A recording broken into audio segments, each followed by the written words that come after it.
बहुत भटक लिए, बहुत लोगों से मिल लिए, लेकिन आराम नहीं मिलता है। गुरुजी आप मिले तो प्रकाश कुछ दिखाई देने लगा, कुछ आस बंधी। ऐसा जब कोई भगत जन कहता है तो मैं उनसे कहता हूँ कि आप भटके बहुत हो। आपने बहुत चक्कर काटे हैं, बहुत आपने समय गंवाया है, लेकिन अभी भी आराम नहीं है। तो ऐसे लोग जब हमारे पास आते हैं तो उनकी बातें सुनकर हमें लगता है कि दुनिया में कितना दुख है। लोग अनेक जगह पर भटकते हैं लेकिन आराम नहीं मिलता है। ऐसा क्यों होता है? क्या हर जगह ये गए थे, हर जगह भगत ठीक नहीं था, हर जगह गुरु ठीक नहीं था? क्या हुआ कि ये इतना भटकते रहे? इसका कुछ एक अन्य कारण भी हो सकता है। वह मैं आपको इस उदाहरण के माध्यम से बताना चाहता हूँ। एक आदमी सत्य को खोजने के लिए निकला था अपने गांव से, और जैसे ही वह गांव के बाहर आया तो पहला उसे जो संत मिला वह एक पेड़ के नीचे बैठा था। उससे उसने पूछा कि सतगुरु को खोजने निकला हूँ, आप बताएंगे कि सतगुरु के लक्षण क्या होते हैं?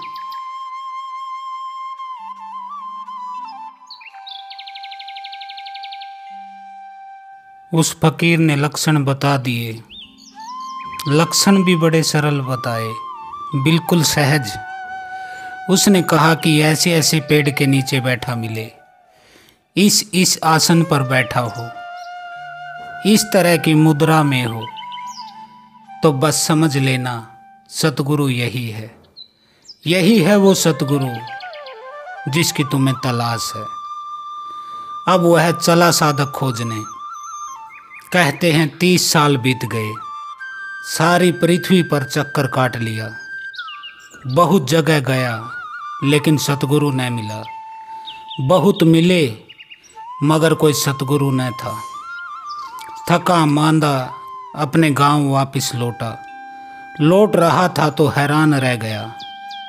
भरोसा न आया, वह बूढ़ा बैठा था उसी पेड़ के नीचे। अब उसको दिखाई पड़ा कि यह तो वही पेड़ है जो इस बूढ़े ने बताया था। ऐसे ऐसे वृक्ष के नीचे बैठा हो और यह आसन भी लगाए है, लेकिन यह आसन वह 30 साल पहले भी लगाए हुए था। तो क्या मैं अंधा था? मुझे दिखाई नहीं देता था? इसके चेहरे पर भाव भी वही है, वही मुद्रा जो बताई थी। वह उनके चरणों में गिर पड़ा और कहा कि आपने पहले ही मुझे क्यों नहीं कहा? 30 साल मुझे भटकाया क्यों? यह क्यों नहीं कहा कि मैं ही सतगुरु हूँ? उस बूढ़े ने कहा, मैंने तो कहा था बेटा, लेकिन तब तुम सुनने के मूड में न थे, तैयार ही नहीं थे सुनने को। तुम भटके बिना अपने घर भी नहीं आ सकते। 1000 दरवाजे तुम दस्तक देते हो, 1000 दरवाजों पर दस्तक मारते हो, तभी तुम अपने घर लौट पाते हो।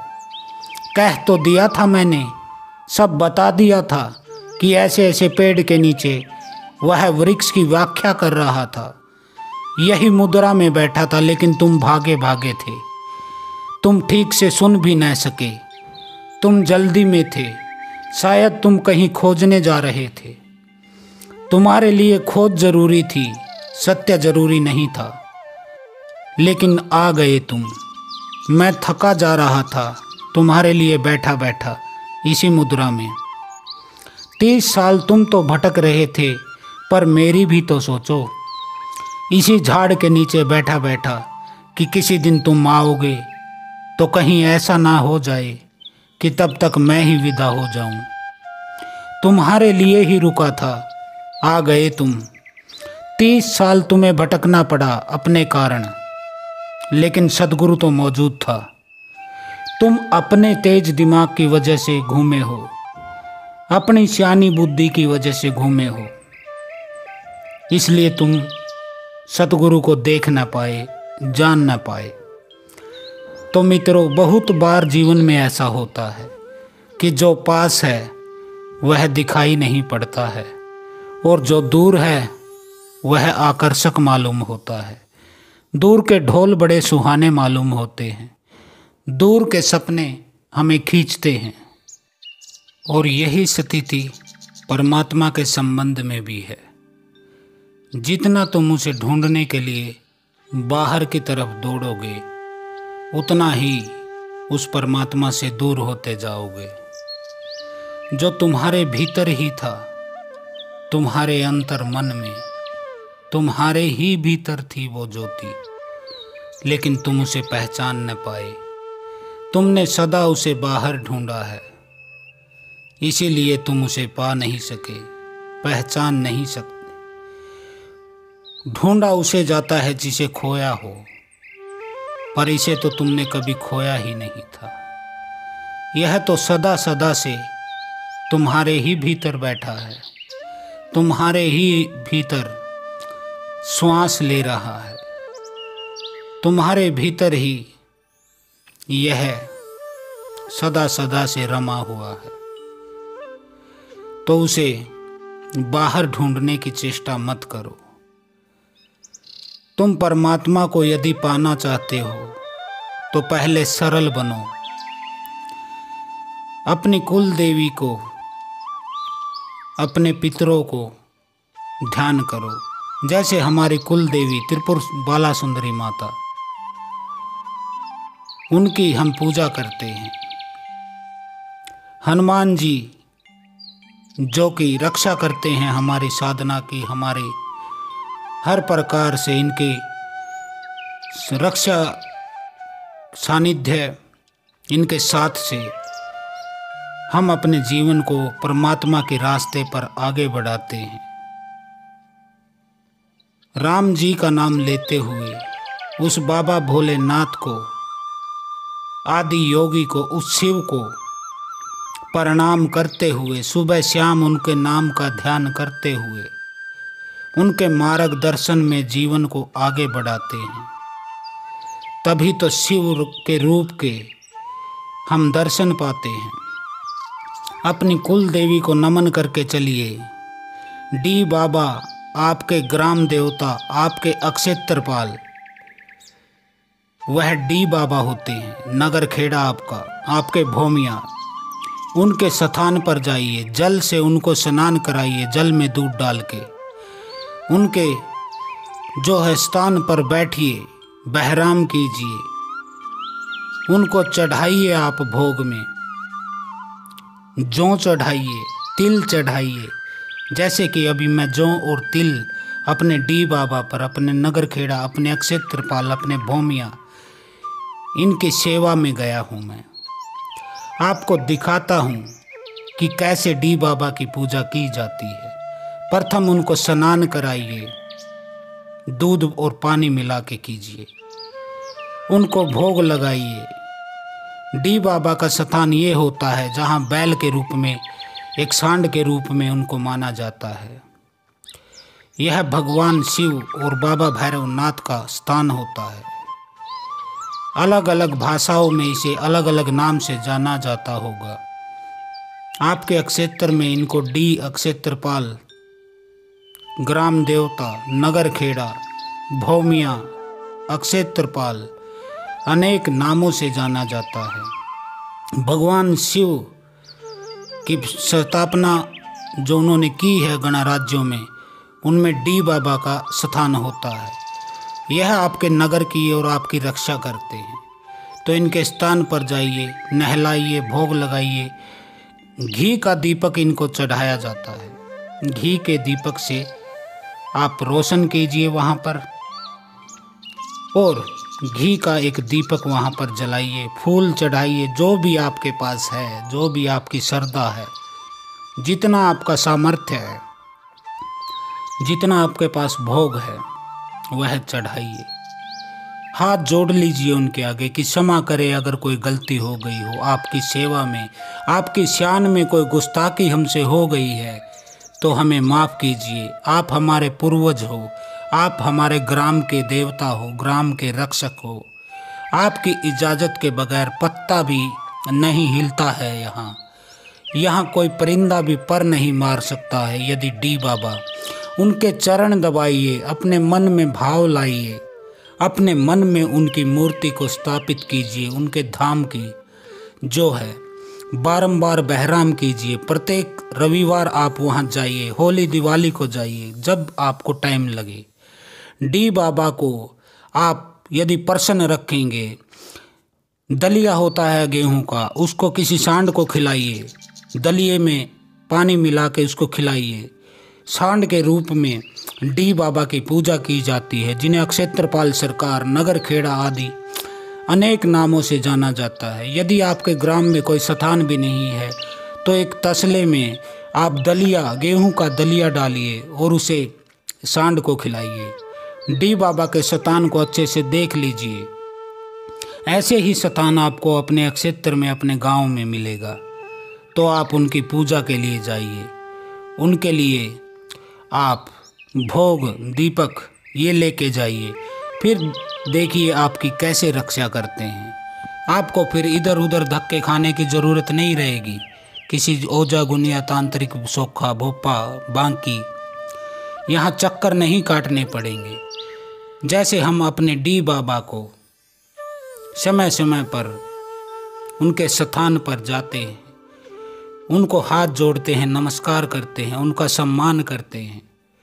जितना हो सकता है उतना डी बाबा के लिए हम समय निकालते हैं। और डी बाबा जिसके ऊपर प्रसन्न है, नगर खेड़ा जिसके ऊपर प्रसन्न है, ग्राम देवता भौमिया, वो क्षेत्रपाल, वह उसके जीवन को बदल देता है। यह आप सत्य जानिएगा। डी बाबा का स्थान मैंने आपको आज दिखाया।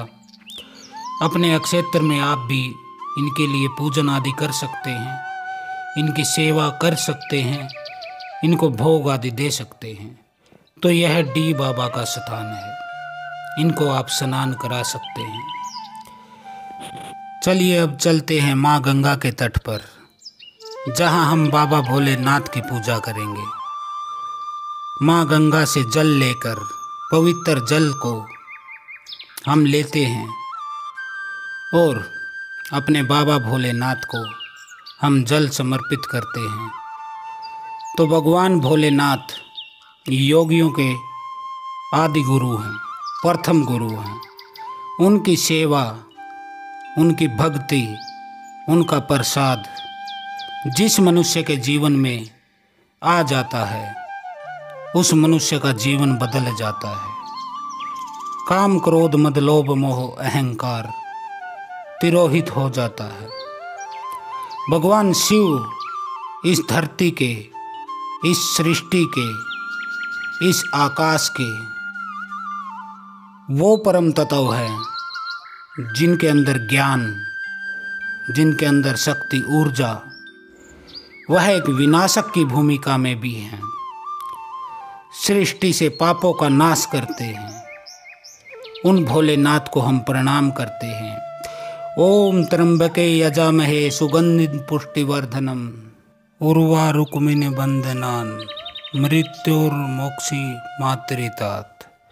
हम शिव की पूजा करते हैं, जो 3 नेत्रों वाले हैं, जो हमारा पोषण करते हैं। जिस प्रकार एक फल पक जाने पर शाखा से अलग हो जाता है, उसी तरह हम भी इस नश्वर संसार से, इस नश्वर शरीर से, इस मृत्यु के आवागमन के चक्कर से मुक्त हो जाएं, ऐसी कामना हम करते हैं उस बाबा भोलेनाथ की, जो सबको मुक्त करने वाले हैं, जो पापों का नाश करने वाले हैं, जिनकी कृपा से माँ गंगा बहती है इस धरती पर।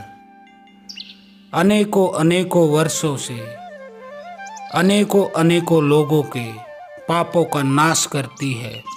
यदि आप में श्रद्धा, भक्ति, विश्वास ये सब चीज़ें हैं, तो माँ गंगा का जल आपके लिए अमृत है, जिसे हम सूर्य देव को चढ़ाते हैं, नमस्कार करते हैं। उस सूर्य भगवान को, उस हिरण्यगर्भ को हम प्रणाम करते हैं, नमस्कार करते हैं। और बाबा भोलेनाथ की कृपा से उनके लिए मंत्र का जाप करते हैं हम। ओम रीम रोम नमः शिवाय, ओम रीम रोम नमः शिवाय, ओम रीम रोम नमः शिवाय। तब तक आप गंगा जी के निर्मल जल को देखिए, बहुत ही साफ जल अभी फिलहाल हरिद्वार में आ रहा है। रेतीला कुछ नहीं है क्योंकि ऊपर बारिश नहीं हुई है। जैसे ही बारिश शुरू हो जाएगी जल का स्तर भी बढ़ जाएगा और जल में रेत भी बढ़ जाएगा, मिट्टी भी बढ़ जाएगी। फिलहाल एकदम साफ और स्वस्थ जल आप देख सकते हैं हरिद्वार से। ये बाबा भोलेनाथ के शिवलिंग देख सकते हैं, उनका स्थान देख सकते हैं जहाँ पर अक्सर हम आते हैं। अनेक भगत जन यहाँ आते हैं, स्नान करते हैं और उनके मंत्रों का जाप करके अपने बाबा भोलेनाथ से अरदास करते हैं कि वह युगों युगों से इस सृष्टि का उद्धार कर रहे हैं। मानव जाति के कल्याण के लिए जो कार्य महादेव करते हैं ऐसा कोई नहीं करता। खुद तो राख रमाए फिरते औरों को देते धन धान्य, वह स्वयं तो राख लपेटे हुए रहते हैं। तो आज के वीडियो में इतना ही। हरिद्वार से मैं योगी आनंद आप सभी को जय श्री राम, ओम नमः शिवाय।